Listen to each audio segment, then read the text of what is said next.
Achieve success with Global.Media.com.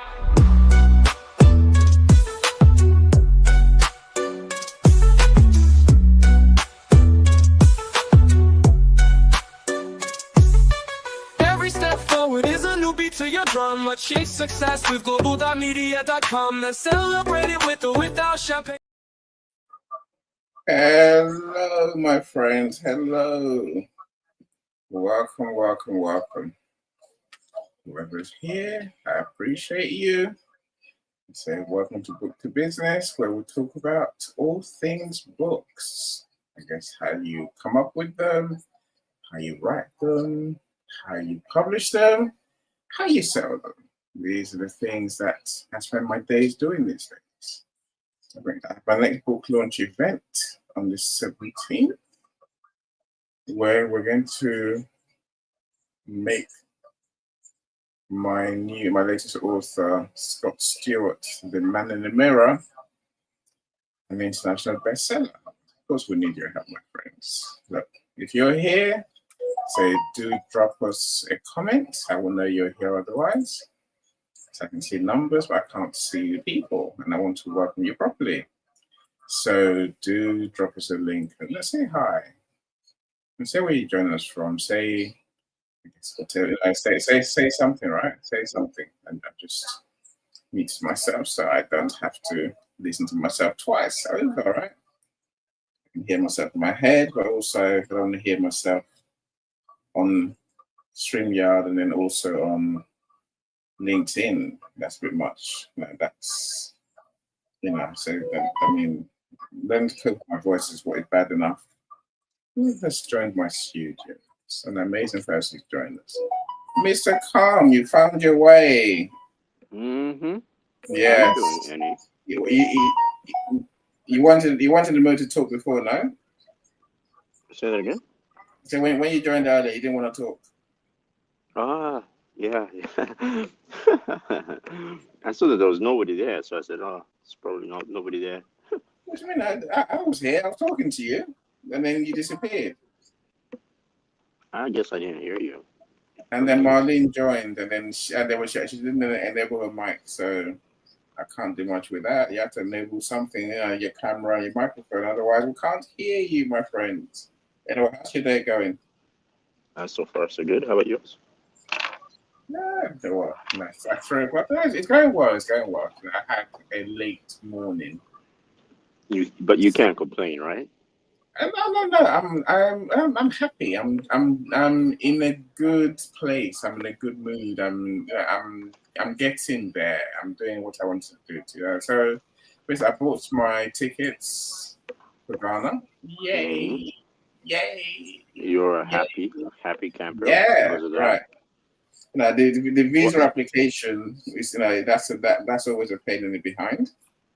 It's taking me 3 days to complete that, and it's just so dumb. It's just so dumb. I thought it was free for you guys to go to No. Ghana. Everyone needs a visa to Ghana. Which is rather what. So that's their prerogative, but then they make the process difficult. So literally you have to jump through hoops. So they got a 6-page form. You have to put stuff where you go and who's your sponsor, what's the address, why are you going, what's blah blah blah. But you know what's so annoying? What? Nothing is cut and paste. You can't copy anything into the form. You have to type everything. Right, bastards, right? And then they throw a spanner in the works, Michael. They throw a proper spanner in the works, right? They say, right, so Ghana, everything works by GPS codes, apparently. They like to know by GPS, yeah. So you have an address, for example, the hotel I'm going to stay at, right? So you enter the hotel name and the address, and then it form asks you, what's the GPS code? Yeah. I'm stumped. I'm thinking, what the hell, right? What the hell? So I look around and it says, right, you can get the GPS codes, the coordinates on Google. I guess I do that. And then, of course, if you know what those things look like, it's about 25 numbers on each side. Yes, That's yes, that's true. right. So, like I just said to you, you can't copy and paste. Right. So now you have to type all this in. Mm-hmm. And it says, So my son does that quite a lot these days. Anyway, no, you can't do it that way. You have to type it. So you have to go and get the proper code, but that's not it. Now what? Now what? Okay, so now I'm gonna have to. No, I have to download an app, right? The Ghana Embassy app. Whatever, I download the app, and then you have to log in, of course, Michael, to use the app, right? Of course, you have to create an account. Yeah, once you're in the app, it's pretty easy. Now it's straightforward. You enter the address and they give you numbers, and there you go. It's like your zip code, right? These are the Ghanaian GPS numbers. I tell you, yeah. So I entered. So now I tried to log in, and it says, "Well, you need the verification code, right? 6-digit code." Yeah, what's fun? Okay. And then it says enter your phone number to sign up, right? To register. That way you get this 6-digit code. What phone number? The Ghanaian phone number? Yeah. Which I don't have, clearly. You're just thinking, what a buggery. What the hell is this? What is going on? Why would you make it so hard? Anyway. It's taking me 3 days, so I've done the form on day one. I had things to do to get to sign, to get that. My wife had to sign that my son can come with me. I had to sign as well. I don't know why, because I'm going with him. And then he had to sign too. That we're his parents. You're like, what the hell, right? I don't know. It's that. Get to the end, pay my money, and then you have to send them everything via post. I'm saying, what's everything? What do you want? Do you want everything in the checklist, which I've promised online and you've accepted? Just you're thinking, what the hell? Dr. Lisa, superstar, glad you're here. Nat, welcome. Now, look, and I fancy doing an educational piece. This could be what that is today, right? So work on that. Well, you know what? If nobody's going to be coming in, we can talk about your trials and tribulation going to the Ghanaian embassy. I've done that. I'm done with that. I said I have to go and post this stuff today. So I have to post it tomorrow because my son is at school and he won't come back in time. But at least tomorrow morning, it's a 5-day thing. So we're on our way. So I'm pretty confident. Ghana. Marlene, welcome. I've heard stories, but yours is the funniest of them all. You can tell me the stories you heard later. No, Marlene, we're just starting now, so I'm glad you're here. Marlene is one of my new author friends. We're working on her anthology. I'm glad you're here. Marlene, you're welcome to come in the studio, but you have to enable your mic and your camera before you join the studio, because then I can bring you up. So Krista just joined because she has a mic and camera on. She's here, but what you can do is you can be like Michael, and when you get on stage, then you can turn your camera on. Crystal, echo. Let me mute you for a second. So then you can turn your camera off if you choose to. The will can. So so I'd love to hear your thoughts, of course. So when I was saying, so please do join us. Crystal, I'm glad you're here. So Marlene says, hello, Annie. All right, hopefully you can hear me, Marlene. I don't know if your device is playing up. Okay, right. Let's begin. Have I told you what I do? Yeah, well, so Scott's book is is my latest passion. I love this speech. So let's hear this. I always love your intro speech. I do. I love it. I do my best, Chris. I do my best. No, look, Scott. You want to join my event tomorrow if you can. Saturday, right? I will be at work, but I will team replay. Okay, so at 4 p.m. my time. We're talking about: are you prepared to die? That's the question. Never. Well, no, I have too much I have to accomplish. That's getting prepared to die. No, that's I hear you. I said you're dead right. No, that's I don't use the word dead. I just read that just odd, right? You're right, Crystal. You see, when I mentioned Scott's book, Before We Die, Our Final Chapter, people think I'm talking about death. Yes, death is coming, right? Of course it is. But death only comes, you only get ready for death when you live. Do the things you want to do.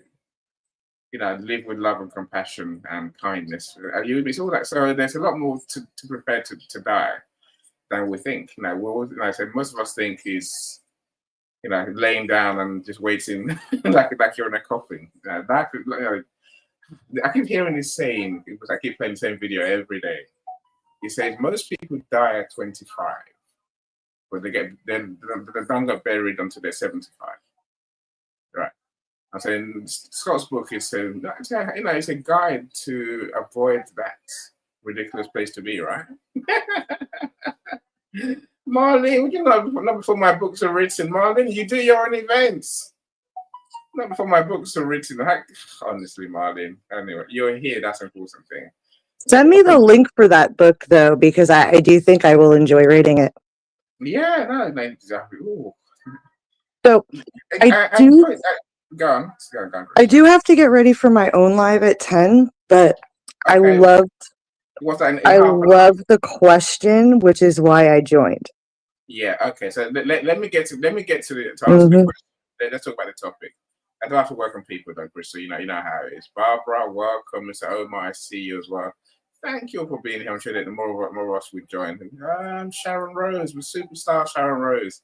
This is the nicest person you're going to meet, really, on this platform. You make some friends and you wonder, how can someone be so wonderful? It's like you, Crystal. Really, so I'm Michael. Okay. Look, my friends, you want to write a book. What book are you going to write? You want to write a book that people are going to read, right? So now so these are the two parts you need to work out. You need to work out the book you want to write and the book that people are going to read. Them's the two ends. Simple as that. If you get those two things right, magic happens.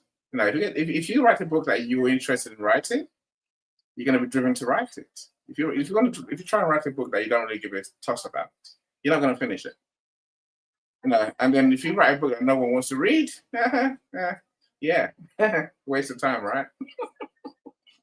I'm saying, so you have to find the equation of the book you want to write and the book that people want to read. Of course, this all starts in one place. I see you, Dr. Marcia. Welcome. And Nikki, you've come back. Welcome, Nikki. We missed you. I'm glad you're back. And that's why I was inviting you today. I was thinking, would you turn up? Here you are, Nikki. Look, you're welcome to join the studio. The link is in the comments. Okay, so the first thing to do the first place we start when we want to write a book is have an idea, right? What do I want to write about? Yeah. Crystal, you've written several books, right? I have written several books, and I have a funny story about where I got the inspiration of the series that I'm going to be speaking with you and Paulette about, because Paulette has a lot of experience in this area, and I trust her and I trust you with this one. I got inspiration from my job when they put up all the Halloween decorations, actually. Doing a kids series. Again, maybe if I'll say this, Crystal, as you're going, as you're talking, all right. I think there are 5 circles. I'll make it easier to them, my friend. There's five circles where these ideas come from. But somehow there's a bit in the middle where all the circles meet, where the real magic happens. So writing from your job. Now, tell us more. I've told you this before. I've tossed around the idea of doing a kids book for years, like off and on for 2-3 years now.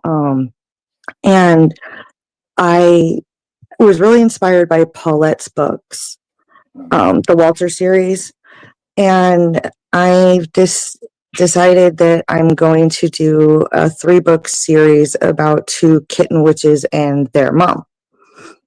And the trials, like and everything. I'm not giving too many spoilers on it, but the Halloween decorations that we put up in my job kind of inspired the theme. I've always loved Halloween and how spooky but beautiful it could be. I mean, there's double meanings in all of it.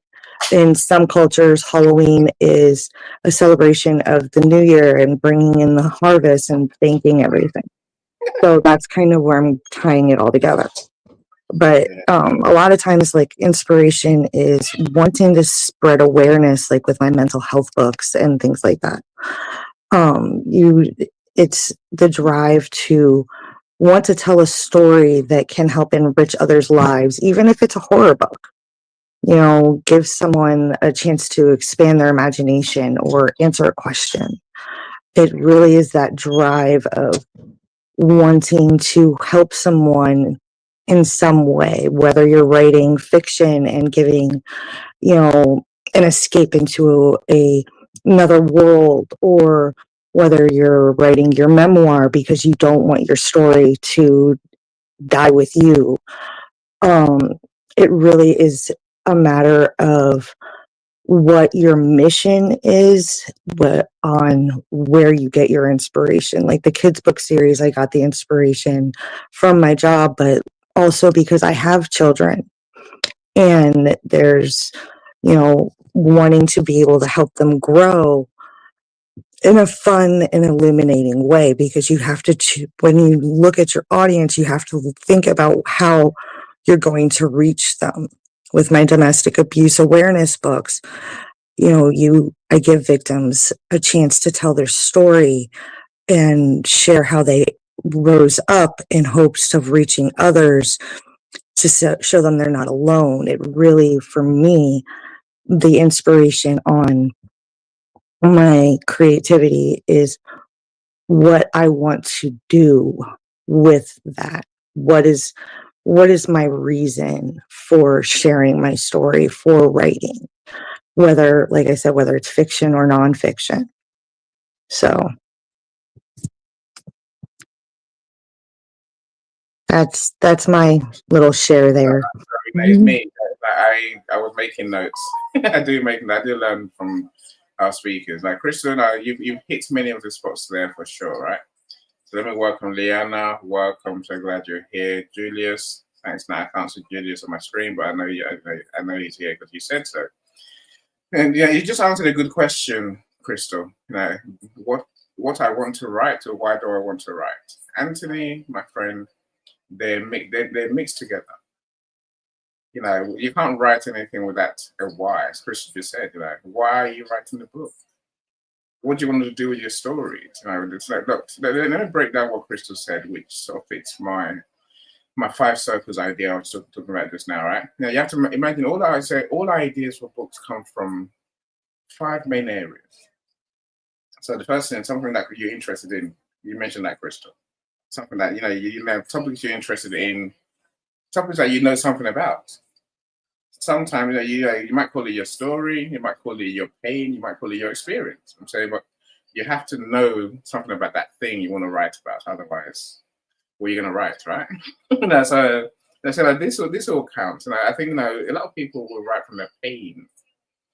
Your pain is your gain. Literally, your pain can help. What you've been through can help someone else. So that's where many authors come from. But I think just call all that experience as one of the big circles. Call what you're interested in as another big circle. You mentioned your job, Crystal. I think that could be another circle, because a lot of people will write from their expertise. Mm-hmm. Now, this is where ideas come from, my friends. It's not rocket science, right? But there is a rocket science bit. There's an alchemy. Inspiration can come from looking at a beautiful sunset, and it gives you a setting for the opening of a book, and you go from there. It literally, inspiration can come from anything that is in your life, a dream, a song, any of it. But that's if you're open to inspiration, Crystal. A lot of people get inspired. We'll get inspiration, downloads, messages, instructions, call it what you like. And I say it's all of that. Even whether it's from God or from the universe or whatever, right? But a lot of people ignore it. You know, if it goes past their head, they're like, oh, what was that? And then it's gone. You know, because many ideas come while in the shower, for example, while you're cooking. And do you take time to write it down? You should really, you know. Saying, you know, I think if you wrote your ideas down, you know, if you have an ideas book, for example. But again, don't do what many do, which is have an ideas book. They write stuff in there. They never look at it ever again. You know, go and look at it. You know, at least every 6 months, review your ideas book. Then you find, you find something that you want to run with. You know, look, there is something that Crystal said and all of that. It's that creativity thing. Is that bit that can't be explained by experience, interest, you know, your job, even the market. Like say, the markets can give you inspiration amazingly. See, I don't think I want to cover all of these circles in one go. You know, 'cause I think that would be doing you a disservice. You know, I think that I want to break it down. So I'll probably do each of these one at a time. You know, let's see what I get through today. You know, so the interest could be the thing I get through today, or maybe even experience, right? Something that you've been through that you've learned something from that you think others can learn from. You know, I think I do a lot of these rooms based on what I read, what I learn. Now, when I talk about mindset, it's normally what I'm learning that I'm sharing. Just to test, who's LinkedIn user? Help me out, LinkedIn user. Is that Julius? I think that could be Julius. I'm scrolling up my screen. I can't see who LinkedIn user is. I think it's Julius. So I'm glad you're here. Right. Okay. So, Michael, let's talk to you, my friend. You know, what books are you writing? You know, which of the circles are you picking from? Are you picking from experience? Are you picking from interest? Are you picking from expertise? You know, are you picking from the market? And so the market essentially means you're looking at the books that people want or people need. Again, this is the process of this, right? You know, if you go on, Michael. Experience, expertise, what was the third? Knowledge, did you say? So experience, expertise, interest. Interest. You know, your job. Experience, expertise, and interest. You know, the other one, no. Your job is another one. And what's the other one? No, not my job. Not your job. No. Okay. No. Okay. Not unless somebody decides I'm not being paid for it. No, I'm actually showing out more money. But so I was thinking when I was setting up the event, I thought of you, Michael. I do think of you every so often. In a good way, of course, in a good way. No wonder I've got hives in my back. Yeah, and you know your ear starts burning. You know, just know that it's Eddie that's thinking about you. I'm probably talking about you out loud to himself. Whatever time, Eddie does things like.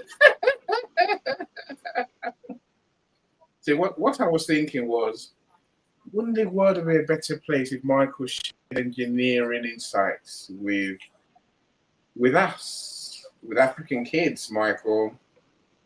It's engineering journey. Wouldn't that be a good thing, Michael? That would be an interesting thing. Wouldn't it just? Yeah. No, so, I mean. But the thing is that I'm not interested in that. Damn.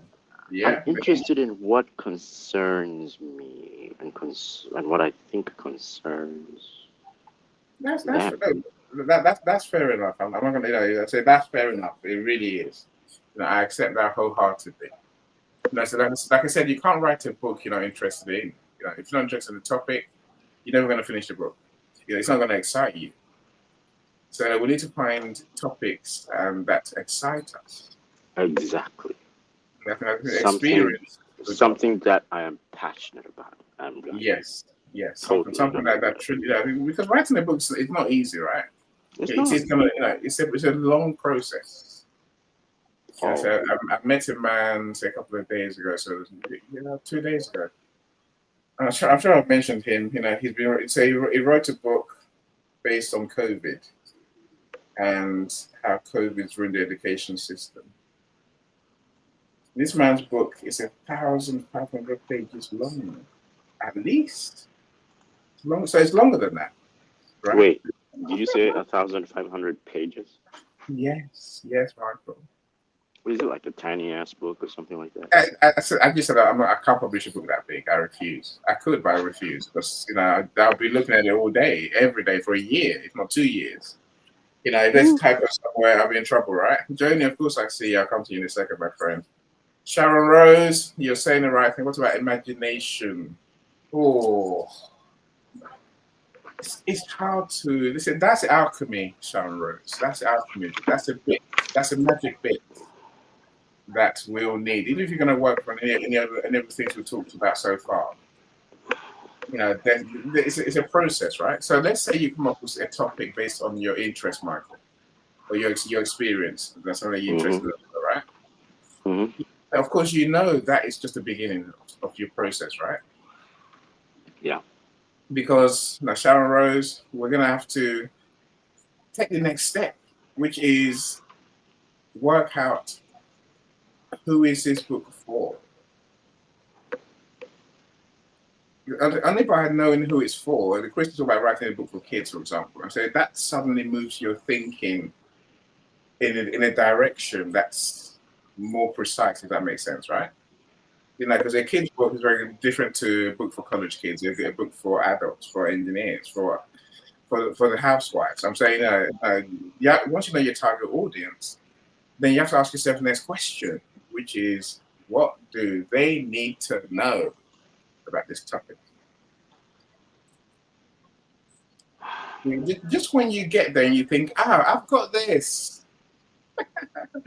then you realize that there's other books written about the topic already, of course. So what is your uniqueness? What are you adding to the conversation, to our knowledge, to the world's knowledge, to the libraries of this world? What are you really adding? I think that's where imagination comes in, Sharon Rose. Go on, Michael, tell me how you work with the imagination bit. It's kind of like, why should I care? Why should the audience care about what you have to say? I agree. And why should it concern them?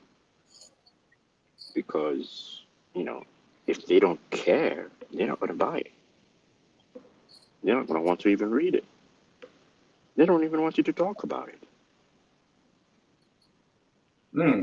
Now you've got to grapple with them and tell them, this is why you should care about this.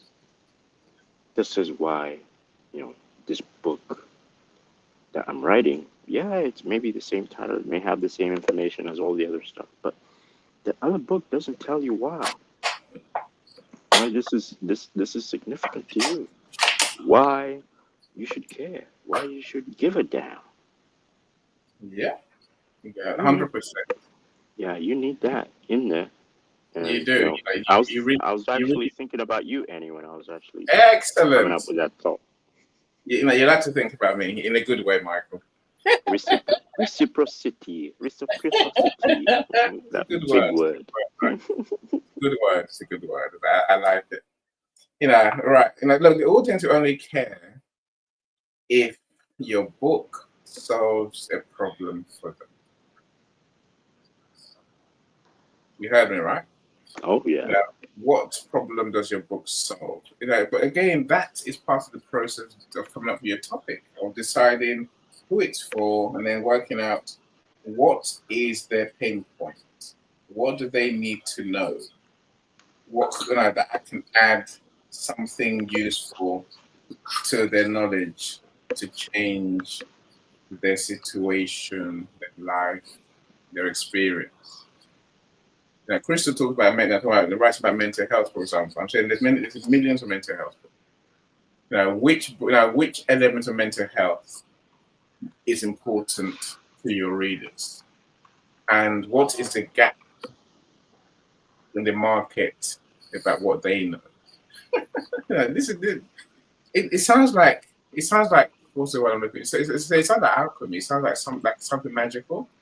But in reality, we can make it a lot simpler. But it starts with something that you're interested in, something something you know something about.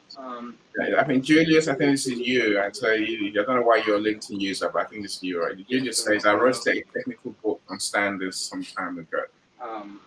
And that requires revision. Is it Michael? I'm going to mute you a second. It now requires revision since some standards have become obsolete and new ones are taking their place, of course.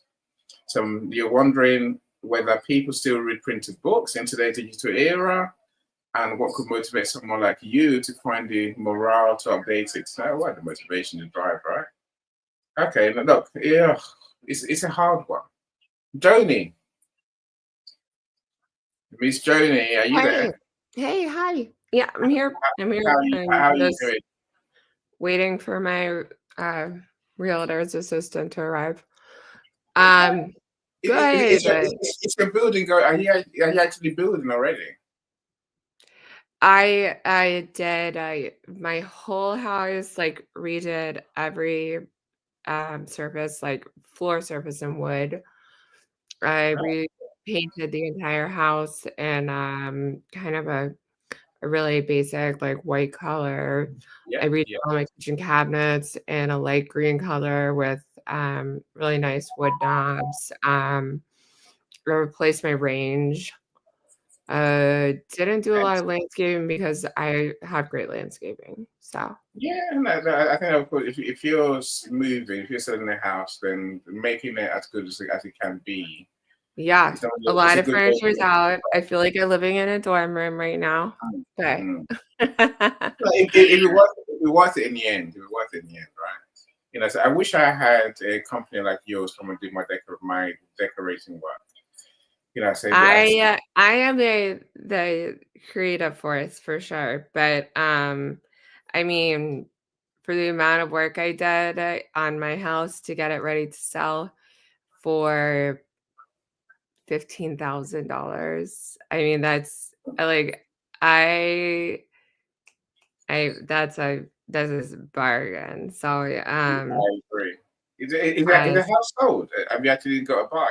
So I no, it's just going on today. So I'll show you pictures. But Exciting it's time. sad. It's sad because I love my house, but real estate it's really hard to be a single income provider, and so real estate is kind of one of those things that you can make some money on. So I I'm trying. agree. I did. You know, so like I can't tell. I'm just about to sell another one, but I have to be the tenant. And I think we're at court today. I was meant to be at court, but we decided I shouldn't go. Otherwise, I wouldn't be here. Clearly, right? So, like, well done, you. So, so your land is there And for the I next. am buying some land and putting a small home up as like an idea. Well, that will be my primary home because that's just how the laws work. But to show people what modular homes look like, and then also I am putting money in a rental home, and so and then also just paying off bills and saving money for my kids. What you're you're gonna buy a rental property to rent out? I'm gonna buy a rental property. I've already rented out. I've done that before. That's not hard. I'm buying a rental property and then I'm buying land to put a home on. So, excellent. And I might be buying an RV because I love being a hippie and traveling around. Well, now your new home will once it becomes It'll be a home. nice home. It's like, but not big, but we'll have enough room for me and the kids and the dogs. So right now you're thinking of a house. So when you move in and it becomes your home, when you make it yours and you feel at home, the old one, I think. Do I feel at home with like all the magnets I've collected from all the countries I've visited? They'll come.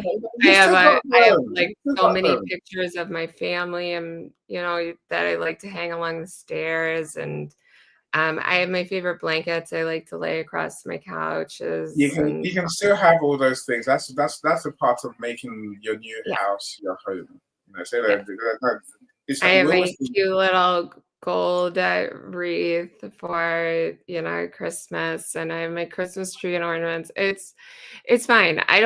What makes my house a home is, yes, it's just a couple non-expensive but very important things to me. So You and yeah, your clutter is called. It's you and your clutter. You and your stuff. We like to my carry stuff. stuff I'm not around. materialistic though, so my No, no, no, no, no, actual no, no, no. stuff It's is not just materialistic yeah. thing. It's just junk that we collect. I'm looking around me. I still got notes from books when I was a kid at uni at school. So literally, I'm saying we carry junk. I I love can't remember books. when I I moved have so last many books. Yes, time. I agree. So Like I so have let's books that let's my let's grandmother wrote like her name in over and over again in like 1920, like to practice her cursive. And that shit's important to me. But the regular beds and couches and stuff can be always replaced. I they suppose. can buy internet ready stuff, internet ready washing machine. I don't know why. As if you can't hear the washing machine stopped what is finished, what it's doing. Internet ready fridge. So you can't look in the fridge and see what you need to go and buy in the shops, right? So everything has almost moved on to tech. It's the technology, it's hard to keep up with. I truly wish like those old dishwashers and fridges like back from the 60s were still around, because gosh, Mm. my parents had a dishwasher that cleaned like a mofo. Mm. And they gave it up for some like very modern like techie thing, and it's Yeah. horrible. Anyway, look, let's talk books. Let's answer Yes. Okay. So I have just Junior's a couple question. thoughts. Yeah. So, do you read books? I read a lot of Books on books. I paper? listen to a lot of books, a Yeah. lot of book ideas. I love music, so a lot of music lyrics like go as songs. I love poetry, so I really and I also love listening to podcasts. So that's Mm. really my number one, like what I listen to. So and Yeah. that follows news and different kind of engaging topics for the time. So Mm. I think if you want to start on a new book or a new genre, let's say you wrote your memoir or whatever, because that's you, that's for you. But if you're wanting to start a fictional or non-fictional book, see kind of what's trending right now. Like there's a thing called mind mapping that you sort of put down a lot of broad ideas, but then like branch them out to see what's relevant. And so I did come up with a list that I'll post of regular books that have sold really well this year. So you kind of see what's selling. If you want to make money writing, you have to see what's selling. Yeah. Yeah. But I Yeah. mean, do a video on like, some TikTok channel gone wrong, or some live streaming agent that has something complicated. Those are more kind of like mystery stories, but you know really like the culture here in America where it's turning more into an authoritarian government. You could do one on, you know, based on some knowledge of people being scared about being deported. I mean, these are just ideas. Um, but I do think starting with really broad ideas and then branching out and just literally putting pen to paper, and then you can cut it down and see what you know most about, what you Yeah. could put your heart into, Yeah. and you can develop those chapters after. But definitely the initial part is seeing what's relevant, seeing what you know about, and kind of go from there. Excellent. So now again, so the interest, what you have experience of, you're agreeing that those are priority things. But so like I said, there is always a next step, my friend.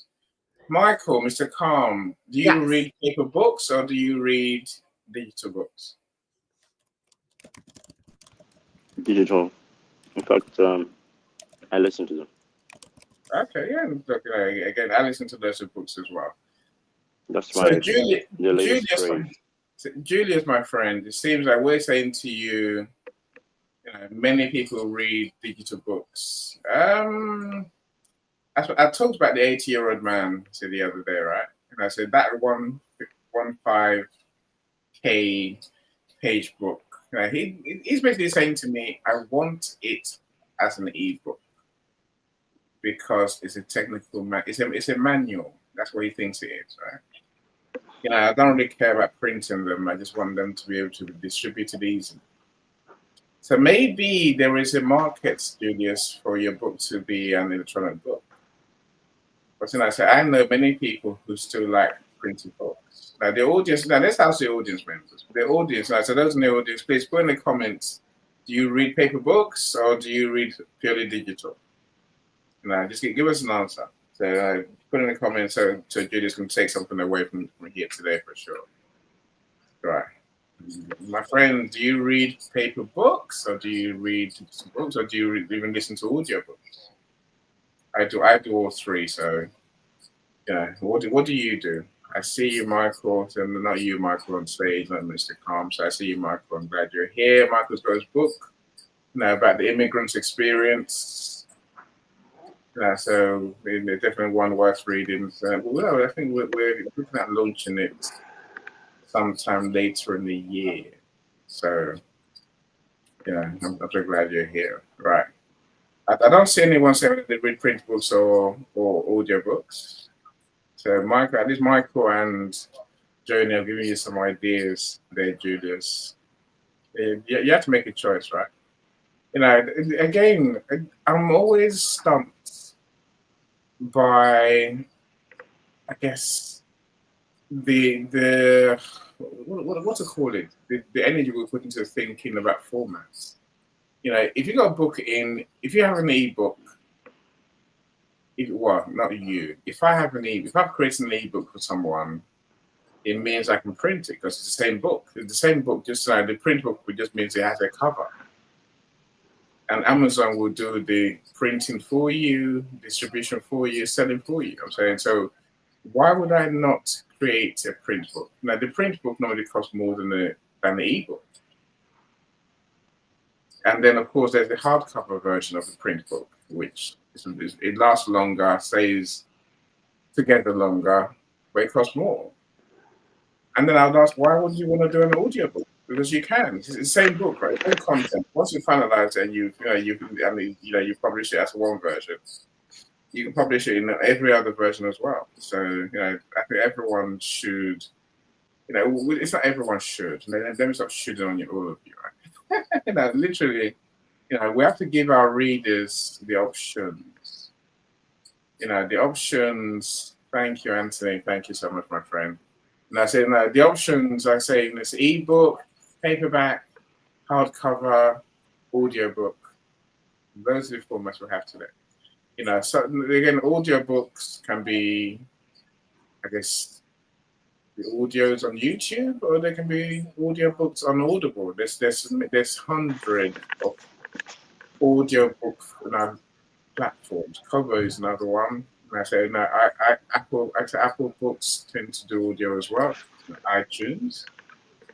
So Anthony says he's 95% listening to books, but with little paper book reading. Yes, Anthony, I'm with you, my friend. I don't really like reading so much on paper.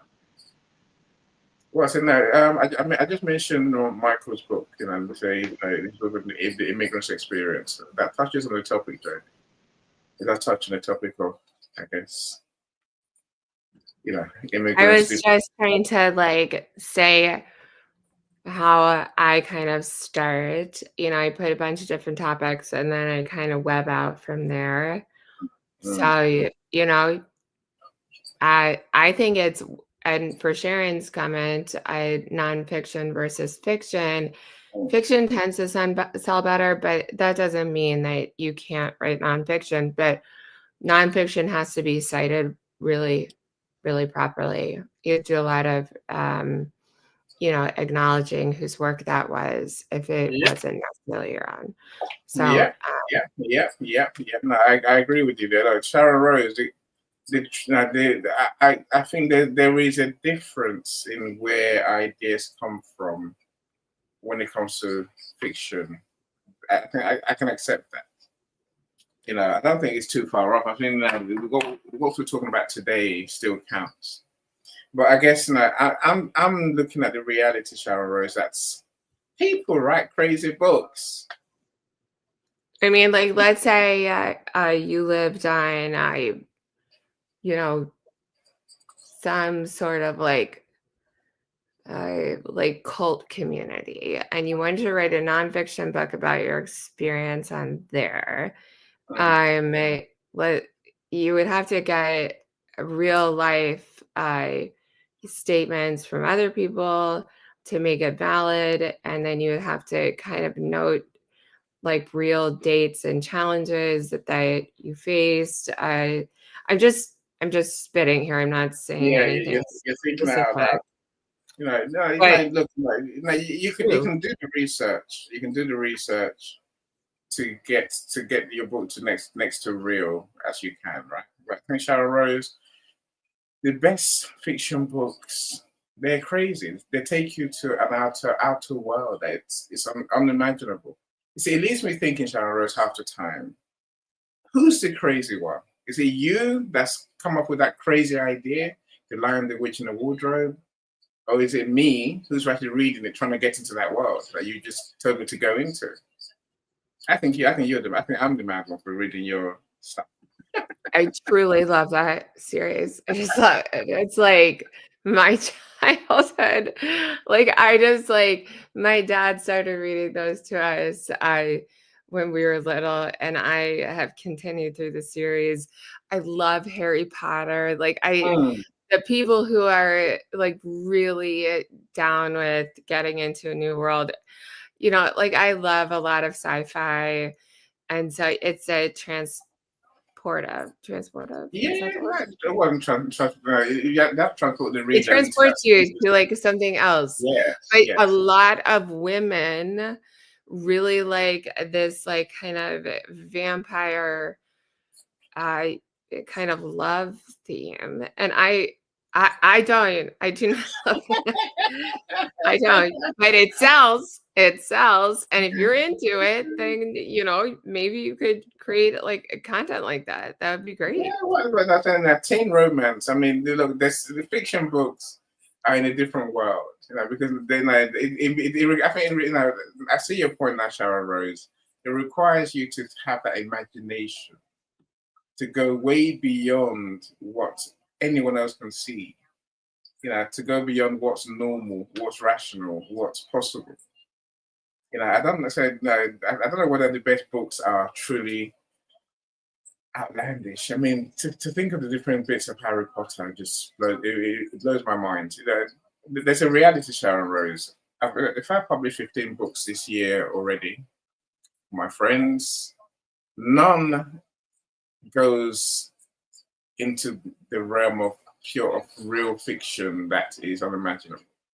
I mean, Joni, your dinosaur book is as close as crazy as the books I've published this year. Of course, Paulette's kids' Yeah. books as well. They do mean something. So where did your ideas, your dinosaur book on the Triceratops Well, yeah, so adventures and I wanted publishing? to write it. That's purely fiction, obviously, for kids. Mm, Um, but I, heard similar type dinosaur stories from my dad growing up. And so that's where my idea came from. But then I added in like all of the stories I came up with, and then also added in historical facts about mm, Triceratops and the mm, other dinosaurs that were mentioned. So I guess it's kind of a combo, but it's really, mm, I mean, it's for like 7-year-olds or 8-year-olds. And so it's kind of any fictional book if you do best if you like have some connection to it like from growing up or from something you're interested in. You know, you could write a book about like Tour de France and it could be totally fiction, but because you love to watch that every year, you know a lot about biking and whatnot, you could make it really interesting about, a love affair happening between two different countries that, are biking on the same path. I don't know. I'm spitting. That's part Sorry. of I could part just one. imagine. You got to spit your ideas out. And then, Look, it is how it's good to have sounding board. you can go crazy with fiction. That's you can truly let your creative juices flow, right? Literally, and you can be as mad as you want to be, but that's the beauty of fiction. And I think it takes a lot to go there, Sharon Rose. So I've not no, none of my authors apart from Joni has done fiction. But even then, Joni's, like she just said, hers is based on the stories that she was told when she was growing up, when she was a kid. So Yeah. it's experience. It's also interest. The interest to delight kids, and maybe also share some insights into the lives of I mean, dinosaurs. you could also do like Tour de France and then Yeah, you told them one of from the bikers leave is the side. carrying They some ride like bikes. plutonium that, They ride some bikes. They ride bikes. gang, but it's in his bike seat. And I mean, like it could be a total like thriller too. You see, the ideas just have to keep going. You Yeah, could be at a Michael. bookstore Hold on. Let's talk and to pick up a Michael. book, and all of a sudden there's like $2 million cut into it, and then you take it home, and then drug dealers are after you. I don't know. You see, look, fiction can become popular because you are so crazy in your thoughts, and you say you can take your readers into a world that's, I guess, frees them from the real world. But most of us tend to write non-fiction books, right? But again, you can turn a non-fiction book into a fiction book just by telling the story from a third person, for example. And then you can change some facts, you can change some realities into something, into fantasy, right? But it's not easy. It's not easy at all. Michael, fiction. Do you have any fiction ideas at all? You can just say no, and I'll leave you alone. I go on to my next topic. Um, no, most of my fiction ideas are probably related to outer space. Um, basically, uh, well, let's just say a group of humans travel out of space and looking for another colony or looking for another world to live on because Earth has been shattered and it's totally and utterly messed up. You can't live on it anymore. So you had to travel out to look for another Earth, and you find a place. But on that place there are other living people. There are other living species or you know uh, people, not necessarily humans, aliens. And you kind of like, okay, we got to reverse course, go somewhere else, but you can't go somewhere else because you're out of fuel or something big has happened, some sort of major accident that forces you to actually land on that piece of Earth that there are other aliens on. Now you got to figure out how you're going to, you know, live with them. And then on top of that, are they going to allow you to live with them? And how long are you going to be there? Because you're trying to figure out, can we, fix our stuff and get out of here? You don't know that because they're not so technologically based, but then they have all these physical attributes that are far superior to yours. And um, but at the same time, they're curious about you and uh, try to communicate, or at the same time, you try to break some sort of barrier language. Basically, it's like a first contact kind of a deal. And uh, now you're stuck. You're in the middle of first contact, and now you have to negotiate, be diplomatic, and try and figure out how you can stay there together with them. And while you're there, you also have to engage in trading, engage in getting them to do stuff for you, engage trying to figure out how you're going to get back into space if you can. But what if you can't? So you have to figure out how you're going to stay there. Are you going to create a country for yourself? All those things that. A country or planet? No, a country. You're already on the planet. Okay, so But you didn't. that planet belongs to somebody else, a different species altogether. But you have to, Mm. but you really have to engage with them now. You're stuck there. You can't do nothing except engage with them or fight them. And, get totally annihilated because they're bigger, they're stronger, they may not be as technologically astute as you are, but their capabilities are far more better than yours. Better hearing, in terms of physical attributes, they're far and beyond yours. But you have to live with them, and their food is like totally different. You can't tolerate it, but at the same time, there is some food over there that you can tolerate. So now you got to figure out how you're going to survive as a human species on that earth. Basically, that's what it is. How are you going to survive? I'm giving Michael the time to talk because obviously he's sharing his ideas in private. Obviously, you're not Well, Michael. It's that's recorded. It means go and listen to this, go and play this over again, and then turn this idea of yours into into a story. yeah. You know, So a that's book, that's that's what it is. right? So a book needs to be 24 pages long. I'm sure you can create 24 pages of this new that is Star Trek gone wrong book. Yeah, kind of like that. Exactly.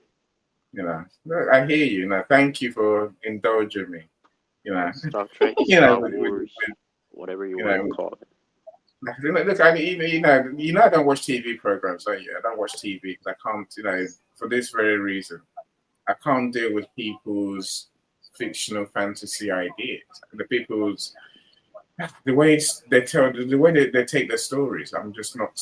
I can't. I don't know. I don't engage. I don't watch series. I don't watch films. I don't watch dramas. I'm just not interested. But I you watch do news sports. you do engage, but you just say, that's just not possible. It can't happen. No way. No. Right? What? If I know it's not real, if I can't, if I can't be deceived by reality, I like reality shows, not like Love Island. I like reality shows like Murder Who Done It. That's my kind of program. So I don't deal with fantasy and crazy things. I'm mentally lazy, Michael. So no, as long as I see that it's not a real thing, Oh, you're like my sister, I the switch off Inspector completely. Clouseau type. I'm I not think interested. uh, gosh, I love science fiction so much. So Michael's or Com's ideas they're just interesting to me. I just love hearing people's ideas, like what they are interested in. I always thought about writing a book about our Earth, like something has gone really wrong, but we somehow found like a way to get to a parallel universe, and then a lot of people go to that universe and start, executing their person that lives on that earth and replacing them, and like how like the trickle down effect would work. So but like it wouldn't be just one person, it would be lots of people coming from our earth to their earth, and just how You're eliminating the doppelganger. Oh my gosh. yeah. So that's always been one of my ideas. But one other topic we haven't talked about is historical fiction, which I love. I especially love a lot of books that are set, um, in kind of like the Middle East area. So like The Kite Runner, that is one of my most favorite books, and it is fiction, But if you're going to write historical fiction, you need to do the research to make sure that that works well. If you're going to write a book about, um, whatever time in history, you have to make sure that you do that research so that you make sure that all the details line up. Like, in Civil War, like in America, they did not have,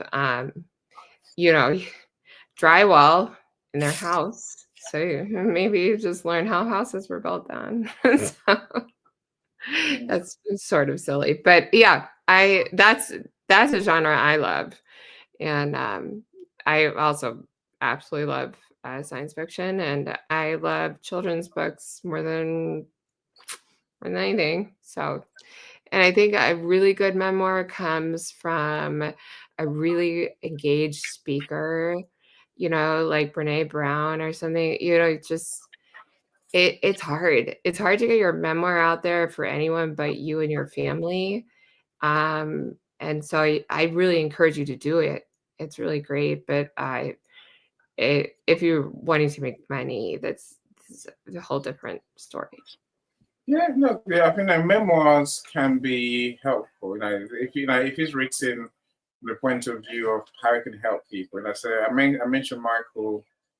At the side, so Michael at the Sandwell's book about immigrants, refugees. Like that book, even though it's a memoirs type thing, it can still help people to navigate settling into, immigrating to a new country, for example. I'm saying that can work.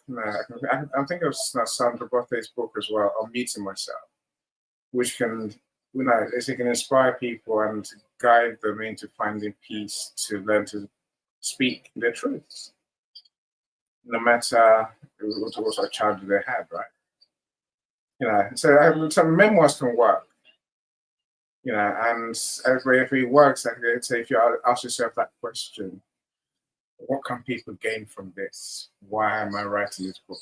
What do I want them to learn from reading my story? So Julius, my friend, you've made my day. So Julius says, so your answers helped him for sure. As I say, I agree, and many thanks for the comments made by members. My morale is high now. Yes, look, my friend, if you think, if your book needs updating, update it, right? Update now. So second edition, third edition. My friend, you have a cash cow there. You see, if your book is what people need, then keep updating it. Each time you update it, it's another book on your shelf on Amazon, technically, right? Yeah. Look, if you want to talk about updating your book, let's talk and let's see whether I can help you. Sharon Rose says, I listen to books. I think many of us do. That's the way forward these days. So either read either paper or hardback or really digital.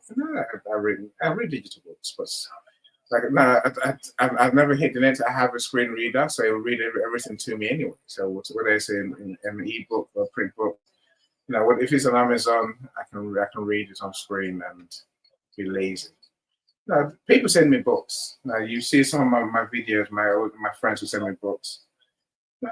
I will read them. I can't say I finish them from cover to cover. I will read most of the pages to get the main message.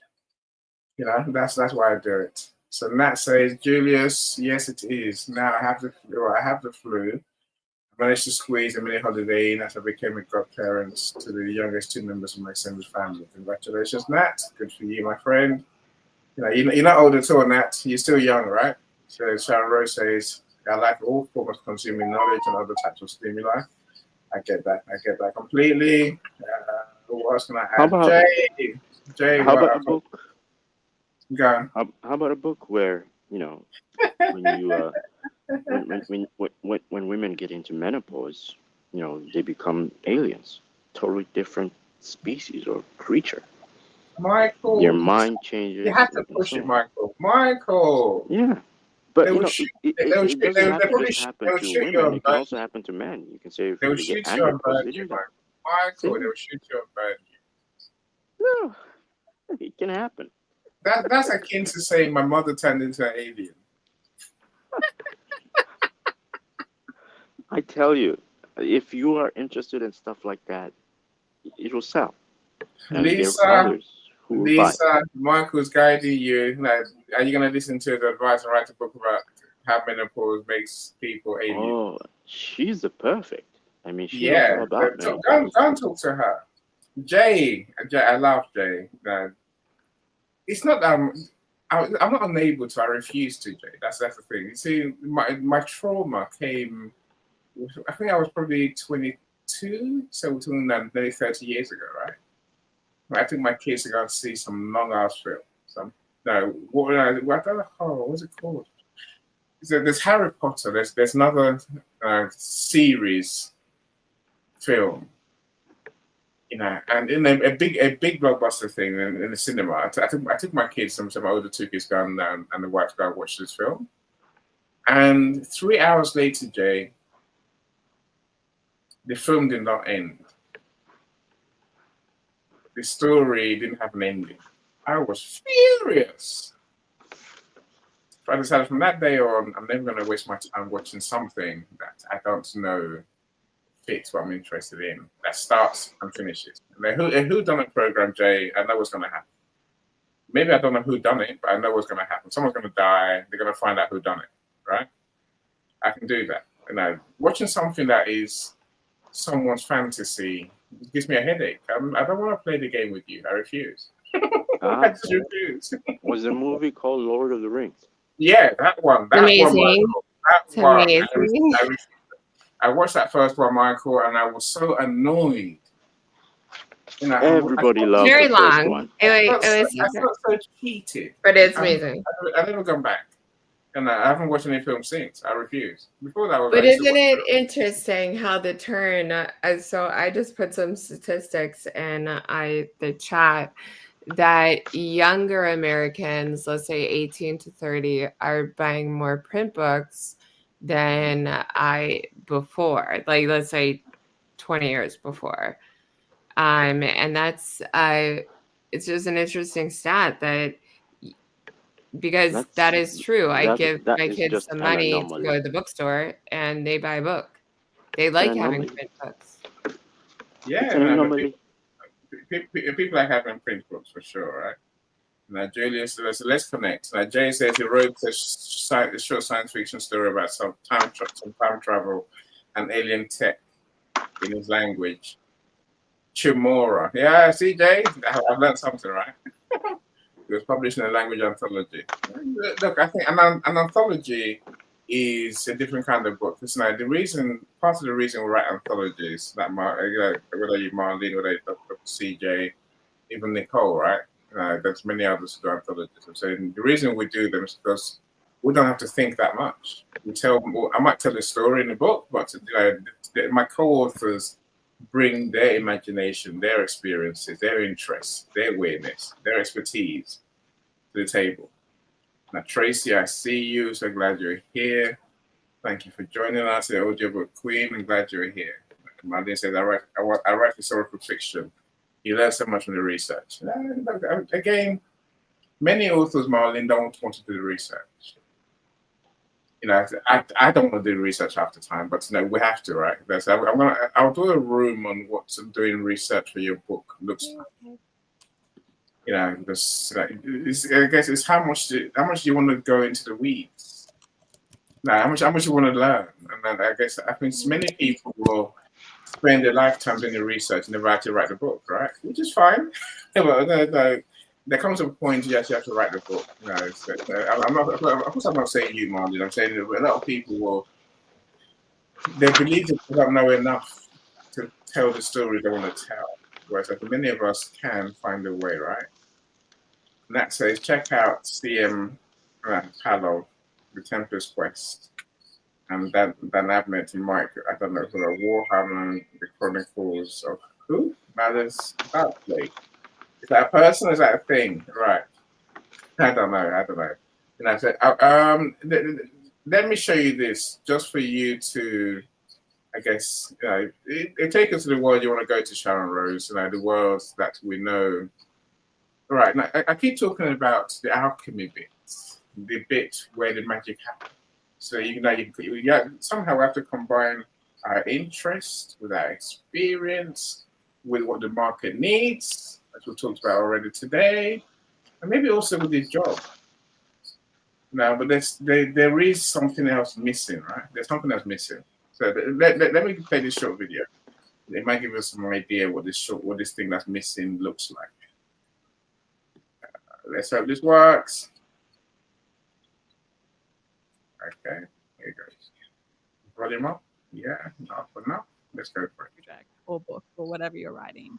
I actually did a little bit of research around the scientific sort of mean of how people come up with their ideas. There was a 1950s survey that kind of just asked scientists like how, like when, and how did you come up with those scientific discoveries?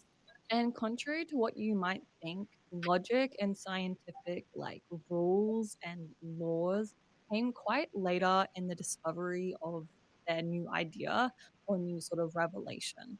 And they kind of talk about the scientific breakthroughs being a sort of almost spiritual, kind of unconscious, fleeting thing that just had like arrived like to them, like an epiphany, basically.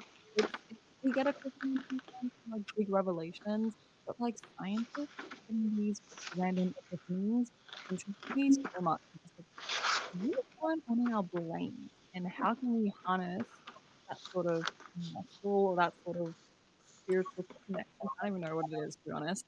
But how can we do that kind of go through our projects and have breakthroughs and plot holes and everything like that? And I kind of think about my projects and when I am stuck with something or just like need to figure out something that isn't just clicking and there's something in my project that I just need to make up. You know what I mean? I felt this with First Side, my debut novel, To Be, and I kind of basically turned my whole story upside down because I discovered something. And the process that got me there was sort of thing I call opening the metaphorical cupboard. And bear with I don't know if you guys have watched Narnia. I love the Narnia Chronicles, but The Lion, the Witch, and the Wardrobe, how there's a wardrobe that leads to a whole other world. Like, say your story is like in a room. You are looking at things, there's books, there's a bed. That's the main plot, perhaps. Like, we're talking very figuratively.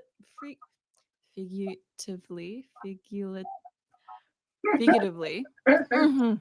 I struggle too. Anyways, and there's an invisible cupboard that you have not known about, and that's the key to your whole book. That's like the Narnia world to your characters. You know what I mean? So I think opening your senses and the possibilities of what your story could be is one of the main things that I found during like just thinking and mulling over this sort of concept or creative intuition, and just being that sort of receptive state, if that makes sense. So just generally, that's kind of like how I kind of conceptualize creative intuition. It's kind of just being available and being kind of just in tune with your story and open to what can happen in your book. And I talk in my blog about That's all right. Yeah, I mean, I like what she shares. I don't know whether you can. Let me hurry back to StreamYard. It's all right sharing. It's all right doing screen share like that, but it gets a bit messy after a while, right? So the point she was making is the idea that we can be open to almost inspiration that comes from God knows where. I mean, when I say God knows where, I use the word deliberately. God knows where. Literally, it could be from God. How you doing, Tracy? It could be from God. It could be from who knows, right? That's what you're saying about imagination, Sharon Rose. We need to be. I think that's the real alchemy in all of this. Even though I'm going to talk about this topic, maybe say 4 times. Next time we can talk about how do you actually research the market? But I think there's still that need for the your creativity, your craziness, the world you see in your eyes. Because we all see the world differently. I think that we have to find a way to add that uniqueness because no one else can do that. That's what makes our book truly different to others. That's what makes our book stand out. The question is, how do we tap into that source? I wish I knew. How are you doing, Tracy? Talk to us. Welcome on stage. Another great background.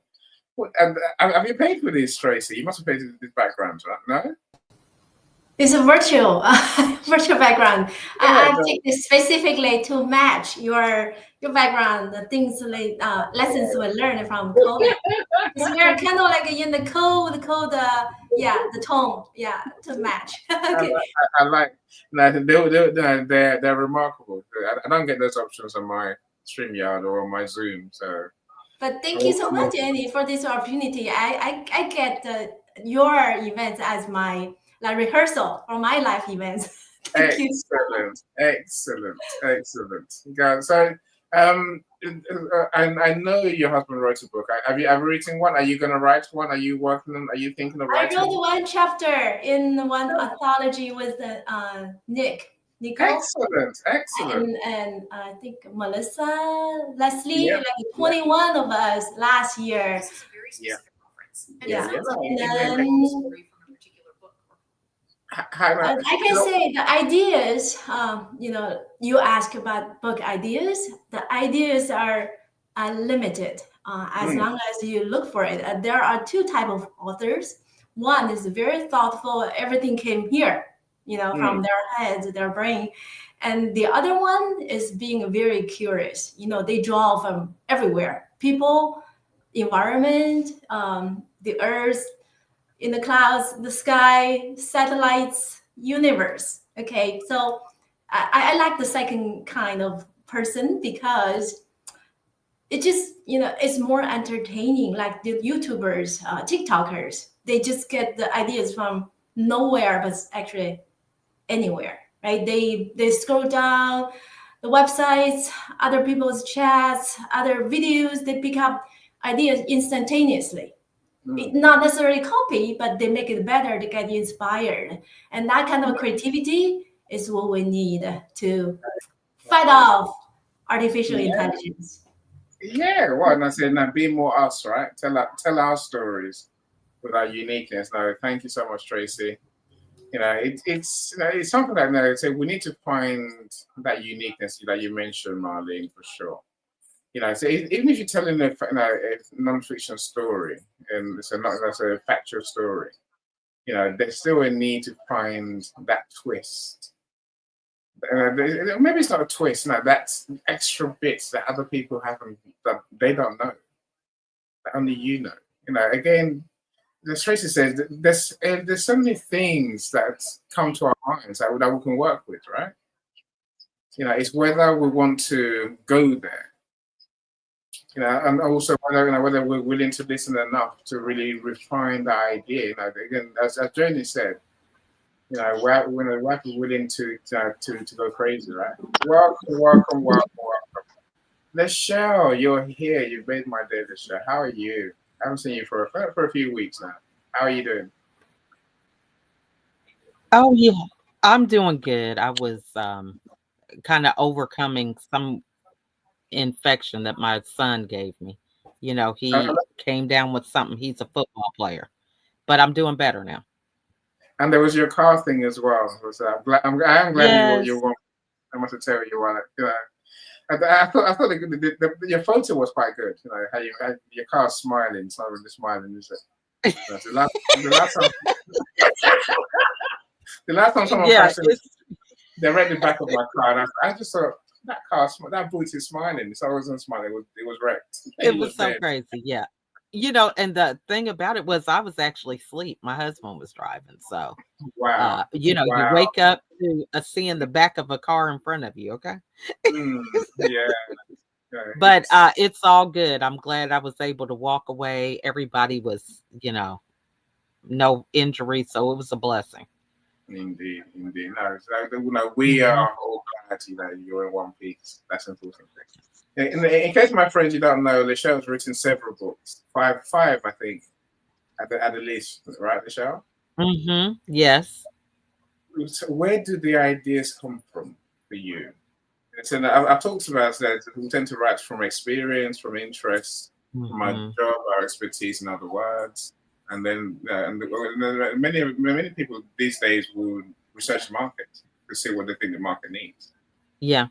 But like I've just shown in the video I just shown, I think there's an alchemy bit, which is it's a spiritual. I don't know. There's something extra that every author has to add to the book to make it different to everyone else's book. I think, yeah, I think you're bringing up some great points. I think, all those are true when it comes to where the content comes from. And I think, we limit the books that we can author because we feel like nobody would find value in it. You think about a mom who she's just doing what she needs to do every day in terms of making it through a day with children. And so she could have a book on how to organize your day or, quick meals or habits to instill in your kids when you're dealing with them in extracurricular activities. I mean, it's so many teachable moments. I think that for me, it expanded once I started writing, because when I thought about being an author, I thought about like Shakespeare and, all these great poets, and I just felt intimidated by it. But when I reframed the fact that it's just me sharing my experience in ways that I do things that could benefit other people, then it really expanded to, you could have a cookbook, you can talk about what it's like to potty train, right? I mean, there's so many different ways that you can really share your knowledge. Yeah, look, I love the concept of thinking about teachable moments. I do love that. I think that's part of the trick, right? That's where we need to go. That's where many ideas will come from. Yeah, so of course that still goes into our experience, something the things we know about, some things that we are really experts at as well. So how to bunker busting. Michael, I'm gonna meet you. And Lachelle, I think I liked your comments because it made me think of, a lot of times during, the holiday season, you give family books, at least I do, but cookbooks and also coffee table books. And so, they're so beautiful to have like a big book of something interesting. Like I have one on Italy. I have one on the Beck's mixology, in Chicago. And it's, so if you're really into photography, like that could be a really cool idea as well to create something. Yeah, look, we have so many opportunities. I think areas that we can go down. Like as Michelle said, we tend to limit ourselves. Jay, let me come to you. I don't want you Well, to. and I was going to say too, with that, Annie, they have those little books that you can get from Shutterfly. I don't know if you guys are familiar with that, but my mom, every time we have like like a memorable event, like my daughter had a baby shower, for her first son. And so she took all the pictures and created a book out of it. And she gave a copy to me, a copy to my daughter, and then she kept a copy. But like weddings, you can put all the wedding pictures, or, you can make your own coffee table book with your own family history. So it's so many different things that we could do that we just, again, I think if you think too much about appealing to a larger audience, that you'll never get started. But if you think about, this would be great for my family or, my friends or coworkers, then it will organically build from there. Yeah, I think we call them picture books in the UK. I can imagine you saw someone in your family in the end combining all these different picture books into one big book. Because you have something, you got pictures. That's I think media is useful in the books. Well, in some books. I thought in England we call them tea books. Yeah, okay, it's a brand that makes them for us. If you think of it that way, right? I think picture book is a company here that I know about. It's a good way to keep a record. Well, You know, I guess UK people are kind of strange. I like the coffee. UK people are strange. What we think of Americans, on the goodness. I'll leave that alone. Let's talk to Jay. I know Jay might be in a hurry. How you doing, Jay? Doing good. Thanks for having me on and for Joe encouraging me to come on. So, I look at thinking about the topics and I look at the end first and go backwards, right? Where do I want to end with this? And then that's where I get the idea of who the audience is, right? So initially, I wanted to write this science fiction story totally in English. And then somebody asked me, hey, would you like to be in this anthology using the indigenous language, my language from home? And I said, I said, do we have anything on file anywhere that's in the indigenous language that's a science fiction story? And the publisher said, no, you would be the first. And so I said, well, let me be the one to kick open the doors here and use the indigenous language to tell this fictional story and science fiction on top of it. And so I think when you look at where you want to go, right, in the beginning, it kind of, you're like, I don't know who this is going to be for. So sometimes you have to go to the end and go, I want to do a science fiction novel or a story, and then build from there and go backwards. Who will be the audience for this, right? Sometimes you got to start at the end. But, you know, one of the first rules of engagement in storytelling is know your audience. And that's the book I wrote and you published. So thank you for that. But, you know, the audience is the key. Who is it that you're trying to look at? Who is it that you want this person or your what they call sales avatar sometimes? Who do you want to read this story?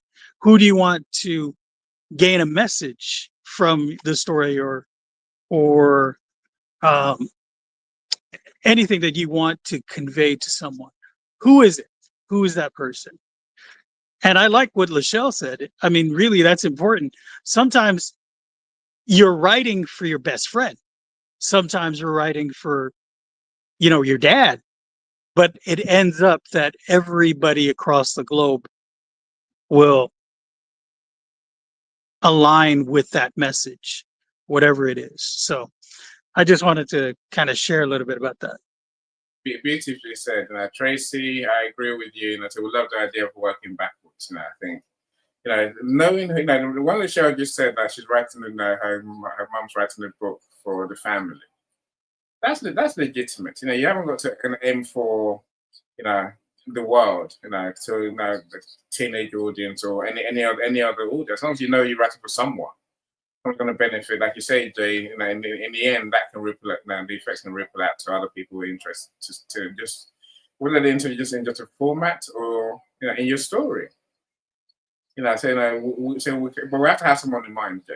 I agree with you on that. We have to have a clear picture. It's like, who do I actually want to read this book? If you have no one in mind, I don't think you actually ever get to write the book. That's what I find. People who say, I don't care about selling this book. I don't care about anyone reading my book. They don't finish books. The books just stay there. They keep ruminating because they have no end in mind, Jay. They have nowhere to work to. They just carry on. What's the word? Pontificating. It gives me a headache. But they have ideas. Some people start writing the books, and then they tell you I'm writing another book at the same time. Now they got 4 books on the go. You're like, Finish one, please. Yeah, without no focus, without a clear audience, I hear loud and clear, my friend. Yeah, I'm not going to agree with you about Lord of the Rings, Jay, ever. I don't like films. I'm never going to watch films, right? Tracy, you're too funny. I just want Jay to tell us a story because he has the most interesting stories. So like he literally could do a book about just like short fiction, which is a genre I love. My short fiction class in my undergraduate degree, I still keep in touch with my professor, and he is going through major dementia right now, and he still has in his calendar to reach out to me because I've always reached out to him. He was like, I'm not sure that I know who you are, but I know that you're a good student of mine, and I love that you like books. And like he's very old now, but I love short fiction. I love it, and I think Jay would be amazing at it. So carry on. Jay, that's a call to action, right? So Joni, I mentioned the science fiction thing that I did in the indigenous language, right? But I'll share with you the concept. Really, what it was it's futuristic, and essentially China, right, is looking in the desert and finds this alien tech, and the alien tech apparently allows them to travel in time. And so what happens is they go to Guam right in 1976. And why is that date important? Well, the island was hit by a super typhoon that destroyed a lot of utilities and a lot of homes in that time frame. And so that weather phenomenon actually coincides with that the travel in time. And I just never got to go to the next series because it was a one-time anthology. But I thought about, translating it into English and then making it a series. But thank you for the accolades. Yeah, no, look, I think like all books, Jay, yours combines fantasy, history, I'm sure a bit of experience in there as well, right? So, but unless we're interested in to actually write to tell the story, it's hard to write a book and write another one, because there's that interest that's missing. Look, well, because also you draw from your own experience, right? So Jay has some experience, yeah, but look, there's a super typhoon, Pamela. He may go on converting. Yeah, that's right. It is Super Typhoon Family. You're right. It may find, as Julius did, it might find the motivation to start telling these stories and turn them into something. Really, that's what I hope today would do for someone. Someone leave here and go, yeah, I can do this. I know where to start. So we're coming towards the end. Yeah, well, look, my friend Tracy, I'll come to you first, and then to everyone else. I guess I'm curious to know where you found your secret sauce, the thing in your book that others have not done.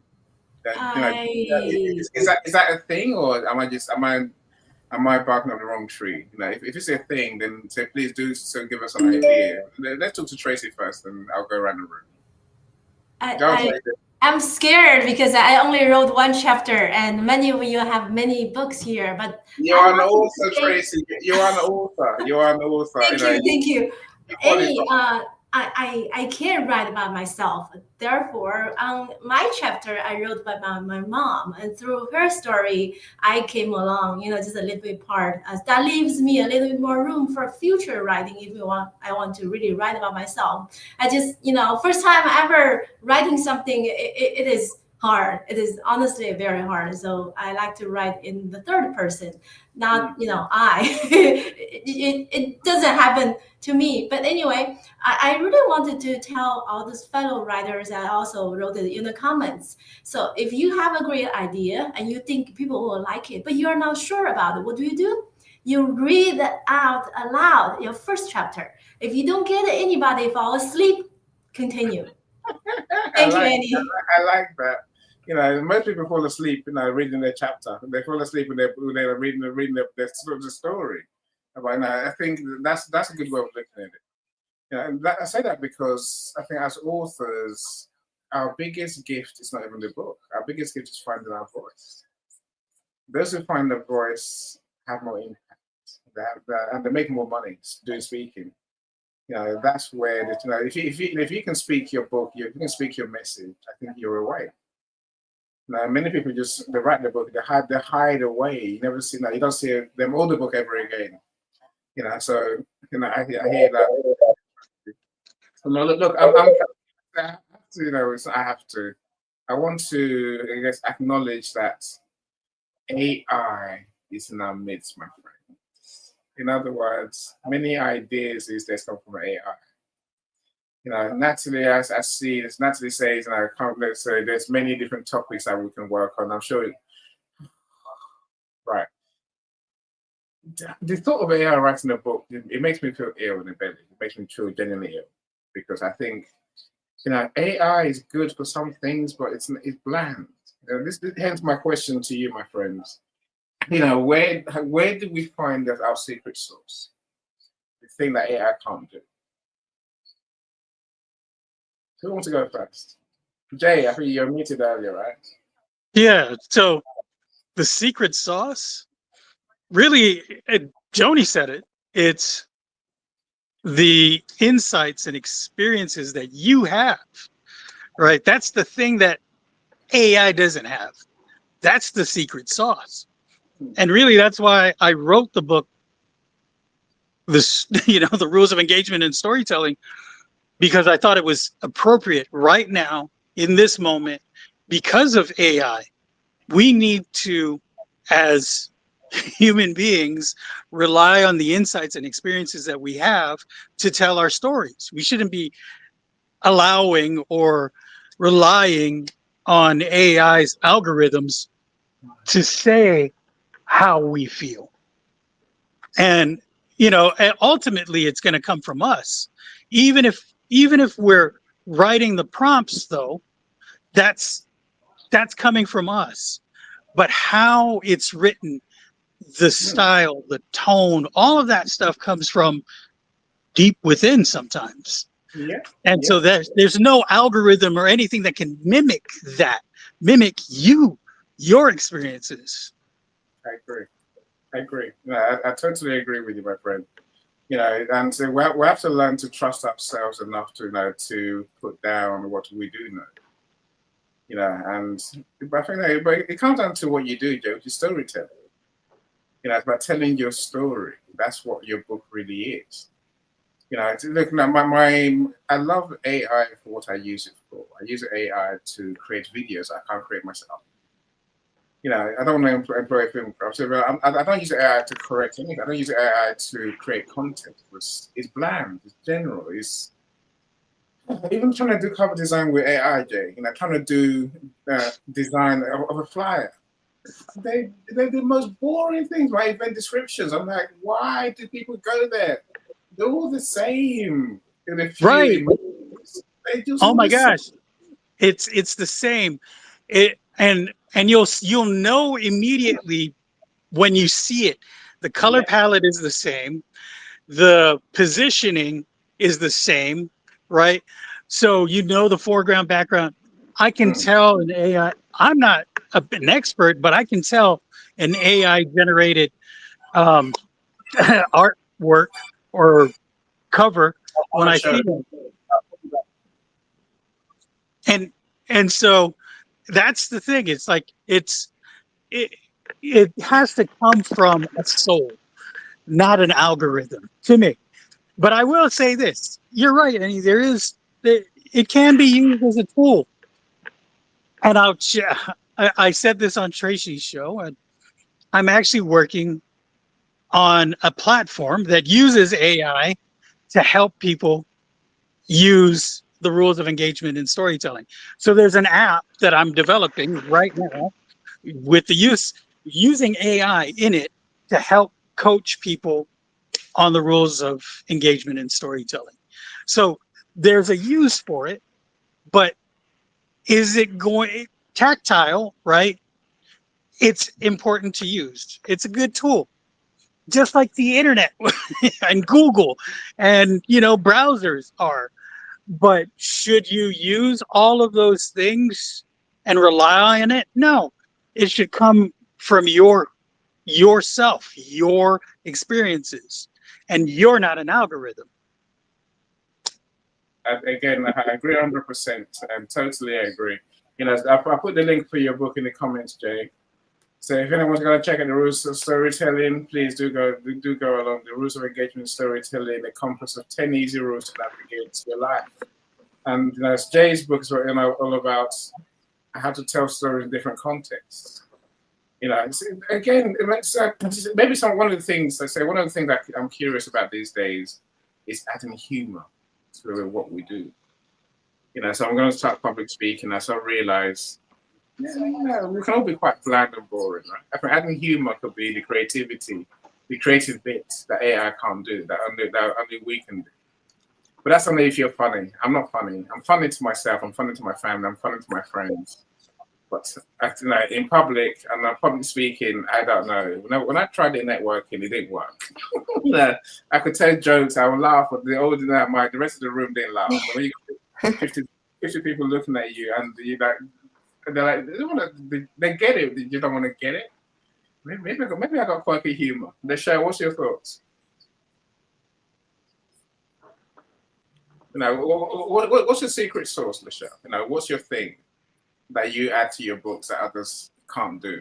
For me, I love what everybody has shared. I would say giving up the control when you write. It's don't focus on trying to lead someone to a certain thought process. Just be authentic in sharing, because you never know what part of your story is going to resonate with the reader.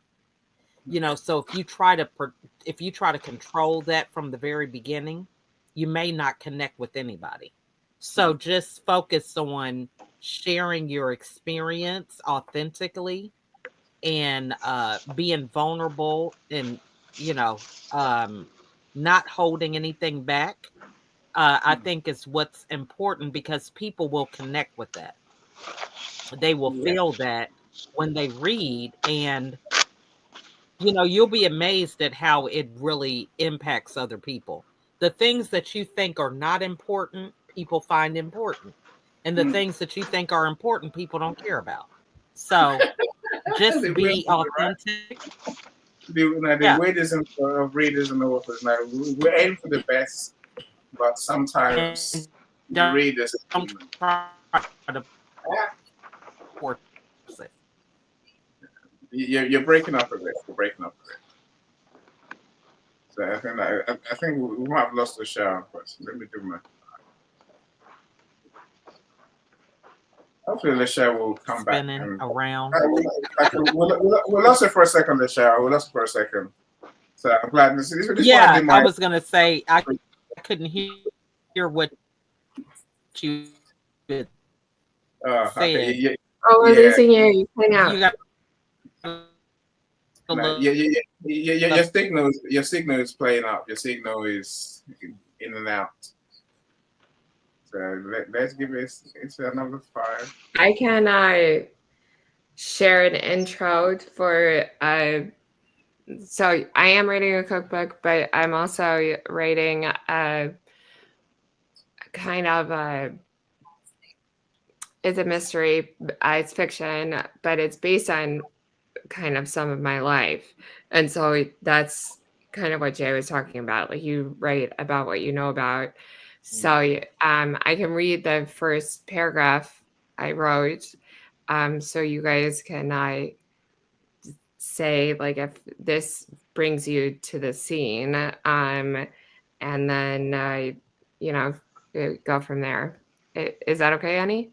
Go for it. No, I say that I should pay you really, but you go for it, Okay. please. So honestly, it's okay. So here goes. All right. This was my earliest memory. It was the summer of 1985. I was just 3 years old, caught in the whirl of endless childhood adventures. My cousins ran wild through the yard, their laughter cutting through the hum of cassette tapes being spliced by my Uncle Mark in the house. Out by the pool, my granddad floated on his back, a cigarette dangling from his mouth, his thick Irish chest hair billowing in the breeze like a badge of school pride. Nearby, Grandma Liz sat wrapped up in a soft afghan, slowly savoring a fudgesicle, the quiet calm in the middle of all the chaos. It was a perfect moment for me, warm, hazy, and unmistakably 1980s. Yeah, I can understand that. Thank you. Can you get yourself there? Yeah, thank you. So which book is that story? It's just a news story I've started to write, but that is my earliest memory, but it's not going to be purely my story. It's going to turn into more murder mystery. Yay, you, Joni. That's what says Sharon Rose. Sharon's, I'm totally with you. The humor is transformative. Yes, I agree with you. I'm not sure I agree in that not everyone's meant to write books. I think everyone's got a story. Everyone's got something that they have that others don't know. So I would say that everyone has something to share with the world. Right? So it comes down to where I started today. Do you want to tell that story? And do you think anyone's going to be interested in it? If you say yes to those two things, then I say write your story, right? No, I hear you. I think Jay said also the secret sauce, the creative bit, it comes as you go. It's many of us want to be genius writers on day one. Want to be genius writers before we start writing our book. As Michelle said, don't pull that. Just focus on telling your story. Creative bits will come along in the process. Many creative bits will come along after editing, maybe at editing. So, to explain slide as quick as I can. So, you write your book, it comes to someone like me. I say, go and talk to my editor, send the book to them. They will read it. They will help make sure it makes sense. They'll suggest how you can add better stories, better bits, sometimes better humor or some humor. So I'm saying that's when you might suddenly come up with something else. I can't say I like you coming up with something else because it screws up my process. So no, I want you to publish your book in the end, right? Like Joni came up suddenly, we'll finish her last book, and she's like, add this chapter. I'm like, She goes, well, you told me to. Now I've written it, so I'm kind of screwed, right? No, I'm saying I don't like people changing stuff halfway through, but that's life, right? It's hard. It's hard not to want to continue to evolve in any book. I agree. It is hard. I agree. It's hard, but there's always book 2, book 3, book 4. When are you finishing a book before you get to reading that Calm? I hope Calm's read my book already. I think he bought my book months ago. Calm, have you read the book? I'll leave that alone. I'll leave that alone. No, so the old man I spoke to the other day, say a couple of days ago, he tells me he's got about 1,000 ebooks on his computer. Look, don't buy books and don't read them, my friends. Get a screen reader. It's easy. That's what's going to read your books for you. And then just do your best to at least start them. That's what I said. At least start them, read the first paragraph, read the first page, read the first 10 pages. You may carry on, you may not. I'm saying at least don't just buy them and leave them there, because you never know what's in them. That may be where you find inspiration. For me, so when I'm writing something, this has been my story since I was a kid.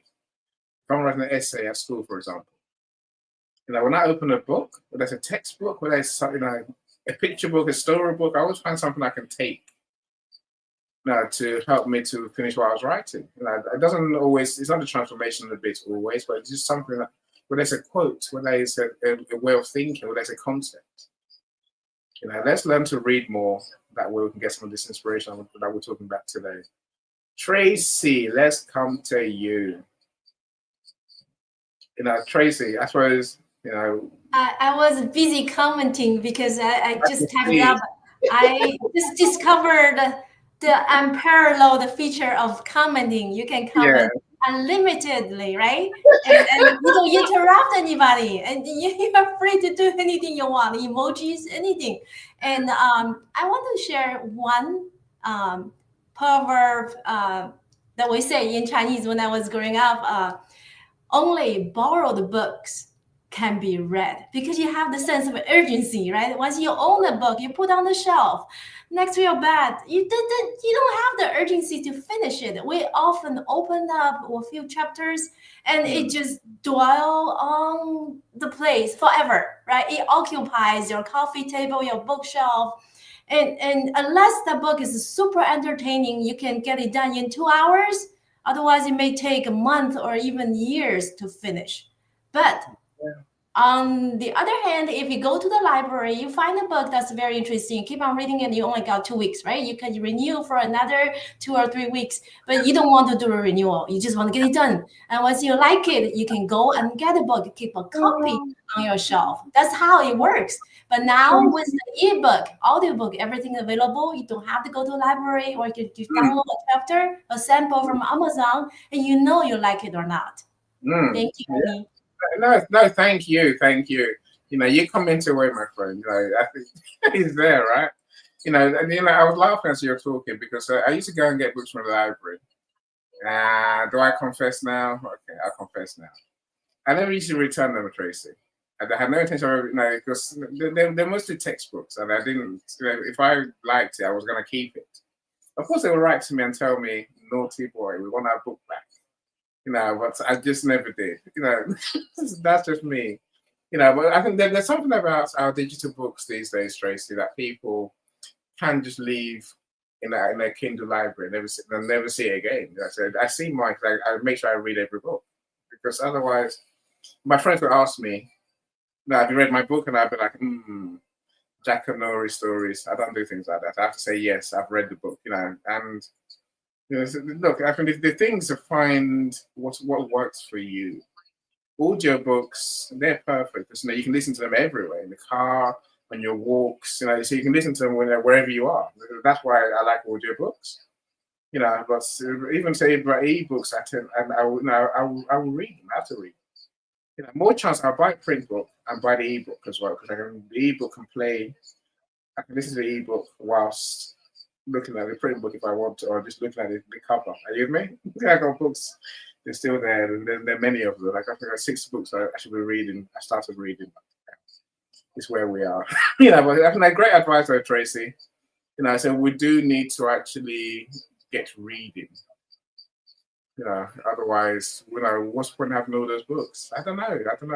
Yes, it helps us that you buy them, but there's secrets in books. That's what I love so much, Tracy. All the secrets are in books. And some of them they're in our books. And I love that, really. That's a reality. Let's not be shy about telling those stories. Let's not be shy about getting our books out. Let's do it. Let's be more like Joni. Let's love our books and want everyone to hear our story. Well done, Joni. Thank you so much for being a superstar. There's so many great comments. Sharon Rose, okay, I get it. Not everyone's meant to be an author. Yeah, maybe not. Tell your story, yes. Dancers, singers, painters, decorators, knowledge people, they specialists, they can all tell the stories, right? I think they have something that people need to learn. That's my point, Sharon, Matt and Sharon Rose. We can all tell our stories. Now, you got a story to tell, man. You got more than one story to tell. And I think the thing that I think is worth saying is, as soon as you start writing books, as soon as you've written your first book, your second one comes so much quicker after that. Jodie's already written 3 books. I'm saying, she talked about writing books for years, and so now suddenly cookbooks is coming next. I know book 2. Yeah. And I've written 4 songs now. So when you do what Annie does, you can see into people's lives. So as I was doing Joni's life story book, I'm like, okay, down to the last chapter. This book is going to finish soon. And I find out Joni's put 60 recipes in there. 60. So I'm like, damn, Joni, damn you. You're writing a cookbook, so why have you put it all in here? No, but I'm just funny. Because that was just for my children and family. Yeah, no, I mean, look, I'm being funny. It's, I know why it's useful, right? And it makes it makes a book not just about your story. There's something there for people. Who want recipes, who want gardening tips. So yeah, you have to read Joni's book when it comes out. So we're just about to, we haven't pressed the button yet on the print book. The ebook is out. Not yet. The font is terrible. Yes, all the fonts are terrible to you, Joni. Until you say what font you want. mean, okay. I have problem with fonts. Yes, yeah. Well, you have to find the one you want. What do you know? I'm going to use a font that works. That's what I care about, right? We'll figure. Then you have to say change. Yeah, we'll work it out for sure. Look, my friends, thank you, Michael. Anything you want to add before we go? Why is my YouTube? I'm good. Thank you. Okay. Thank you for joining us, my friends. Look, I'm good too. Thank you. Yeah, I've come to you. I'm sure I come to you twice, Tracy. I'm sure I have, right? And we'll get a lot from your comments. Where do we get the book that you're in, Tracy? Is it audio book or is there a print version as well? Tracy, where do we get the book that you're in? The book is published last year, and after I bought Tim copies of my share, I just sent that out. I only kept 1 copy here, and I think I'm going to spend some time to audio my own book and put it on LinkedIn so you guys can listen to it, and it's also a good practice for myself because lately I haven't been doing a lot of audio recording because I discovered I have some breathing issues, so I need to do some breath work, really to bring out my inner strength, like Jay, being so powerful. I may never achieve that level, but I think in your show I shared that before that not every book is audible, but with Jay, that storyteller, almost 99% of books that are audible. Yeah, no, for sure. Thank you so much, Annie. I'm looking at Jay's book. So it was 350 pages, but it came down to 240 pages in the end. So I'm sure he would love to look at how to convert that into an audiobook. I think it could be a useful thing. Our readers want books in different formats, so for sure, let's give them what they want if I actually want to sell books. That's Jay's book, by the way, in case you wonder. I do love Jay's book. I love all the books that we get to work with. Jay's book is it's worth getting for sure. So Jay also works on covers these days, so I'm all right with that. Now, my friends, thank you so much. You're superstars. You made my day as always. There was naturally that alarm thing didn't go off on my phone, so the government were doing an alarm alert test today. They're meant to send a beep to everyone's phone that's going to alert us something's going on. My phones I've got 2 phones and none of them made a noise. Oh well, what can I say? maybe I'm destined to die a horrible death somewhere, quietly. No, maybe in front of all of you, right? The government won't care. Look, my friends, enjoy. Thank you so much. So I said I have got this show tomorrow. Are you prepared to die? Do join us. It's a book. Of course, it's a book. The book is called Before We Die, Our Final Chapter. So how do we prepare for our death? Then, Okay. Who clocked it earlier? Someone clocked. Crystal Bay clocked it very straight away. She's like, "Wow, we have to live first." I'm like, "Yes, that's the story in the book. Now you have to prepare to die. You have to learn how to live." And so the book is all about how you live with compassion, with understanding. Of course, we're going to the final moments. What do you do when someone is on a deathbed? What do you say to them? I know how can you show compassion and kindness?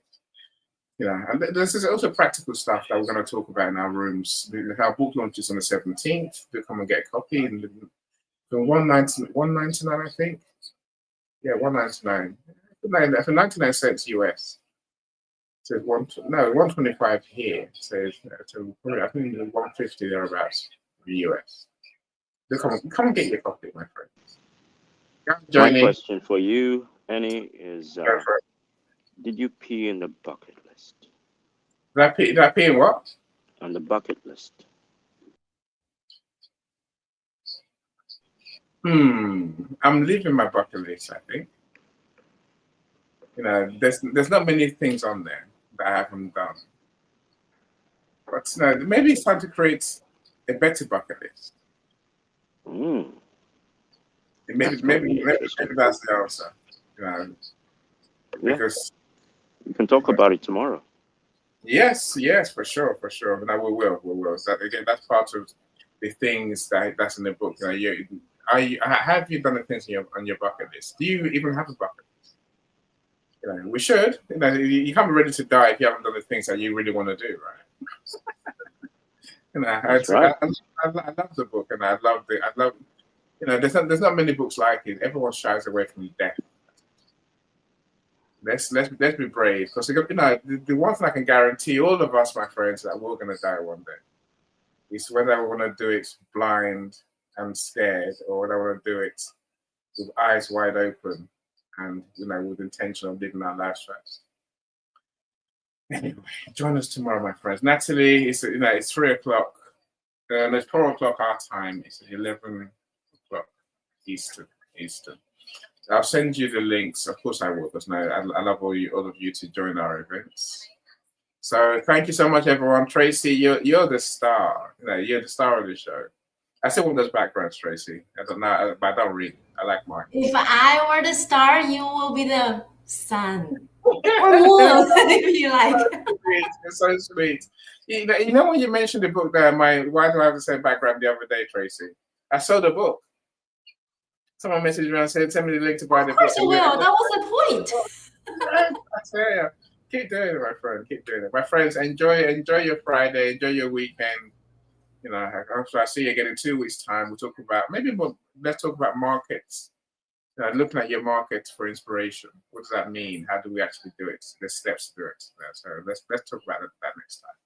Take care. Look, if you want to put your books links in the comments, you're more than welcome to do so. Everyone here in the audience or on stage, put your link in the comments. The people actually want to buy your books, right? Take care, everyone. Take care. I'll go with let me share one of my sponsors as we go. Bye, everyone. Hi, my name is Donna Martin, and for those of you that might not be familiar with me yet, I am CEO of the Good Life Approach, and what I do is help people best to thrive in those micro moments, in those real-time moments when life happens and takes over. So this video is about me introducing you a bit to me and to what I've created in terms of the Daily Reset. This is burnout prevention course for busy individuals. Doesn't matter your profession, doesn't matter where you've come from, doesn't matter about your background, your knowledge, your skill set, any of that. What matters is where you are and where you are choosing to be. If you're somebody that is consistently coming up against it and allowing your external outer world to dictate your results, the Daily Reset will support you in bringing you back to your present moment and deciding intentionally how you choose to reset so that the impact of whatever's going on doesn't continue to impact your day. That's the power of mind shifting. That's the power of self-awareness. And that is the power of understanding who you are, how you operate in terms of your physical body function, your mechanical mind, and the spiritual soul side of you. This isn't magic, it's intentional manifesting. And those daily resets, those wins, those successes that you choose to create for your own version of the good life all start with simple, easy, go-to tools that are all packed inside the daily reset. Feel free, if this calls you, to check it out.